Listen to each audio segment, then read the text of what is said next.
Sonic ද හෙජොක් 3 චිත්‍රපටයේ කතාව 1974දී අලුත් හෙජොක් ෂැඩෝ එක මීටරයිට් එකක් සමග පෘථිවියට වැටමින් ආරම්භ වේ.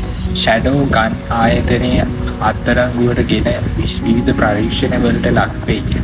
50 වසරයකට පසු ෂැඩෝ නිදහස් වෙලා විශාල විනාශයක් සිදු කරයි. සොනික්, ටේල්ස්, නකල්ස් සහ ඔවුන්ගේ මිතුරන් ටීම් සොනික් ලෙස එකතු වෙලා ෂැඩෝට එරෙහි සටන් කරයි. ෂැඩෝගේ බලය ඉතා ශක්තිමත් නිසා ඔවුන්ට ඩොක්ටර් රොබෝට්නික් සමග අමුතු හවුලක් ගොඩනැගිය යුතු වේ.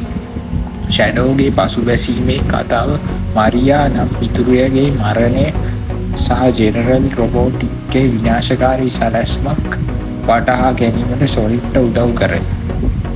අවසානයේ සොනික් සහ ෂැඩෝ එකට එක්ව ඉක්ලිප්ස් කැනොන් නමින් ඕබිට් ලේසර්